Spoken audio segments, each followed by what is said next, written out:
There are three events in UFO history that have made this motion picture possible. In the 1950s, Trevor James Constable unlocks one of the mysteries of UFOs, and that is the fact that most of them are invisible. By using infrared film in his cameras, he discovers UFOs that exist in a light spectrum that cannot be seen with the naked eye or photographed with conventional cameras. This opens a whole new aspect in the documenting of UFOs, and his discovery reveals that some UFOs may be living creatures. He calls them critters. In 1994, Jose Escamilla discovers a phenomenon called rods, a life form invisible to the naked eye that we had never seen before. He develops a technique for filming these life forms that exist in a realm of the very fast. He calls it sky fishing, using the high-speed shutter setting on a camera. In 1995, NASA stops airing live broadcasts from shuttle missions after UFO footage has been made public, creating a controversy about how much NASA really knows about their existence. Looks like you got an object right in front of you, Mark. Can you look out there? I'm not sure what you're talking about. Never mind. That same year, Martin Stubbs begins recording what will be 5 years and over 2,500 hours of uninterrupted live broadcasts from NASA's own downlink.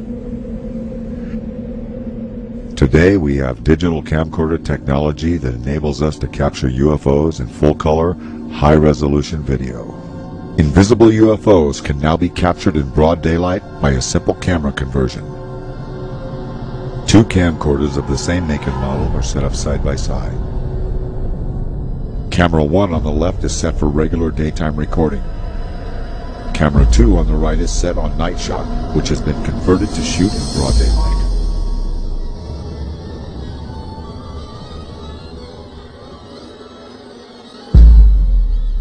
With the night shot camera on the right, a UFO that is in the infrared spectrum is clearly visible. Trevor James Constable discovered this. NASA has been doing this. And now, after thousands of years, technology has finally caught up to the mystery of UFOs. These three events bring forth the accumulation of research and evidence that not only prove most of them are invisible, but that many UFOs could be living bioorganisms.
Anti-aircraft guns went into action against unidentified aircraft in the Los Angeles area, ordered by the 4th Interceptor Command at 2:25 a.m.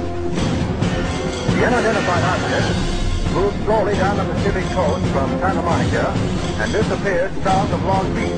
Searchlights closely followed the object down the coast and kept it centered in their grid. Shells frequently could be seen bursting near the object, but none appeared to hit it. The shooting stopped about 3:30 a.m. Approximately 20 minutes after the firing died down, the ship returned and headed westward from Long Beach toward Santa Monica. The guns went into action again, hurling round after round of shells at the object. The second barrage appeared to be closer to downtown Los Angeles, since watchers could hear the concussion of the guns more clearly, and the flash of bursting shells was brighter. Then the ship disappeared for the second time over the ocean. We return you now to CBS in New York. That was Byron Palmer on the West Coast.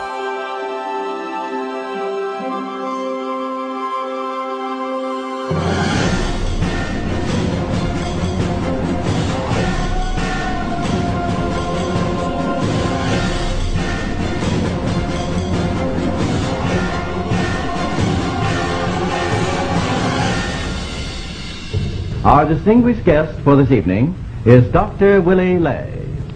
Well, now, is our own government, our own Defense Department, taking the flying saucer report seriously? They have to. After all, the Air Force, which is the one which is investigating, is charged with the defense of our skies.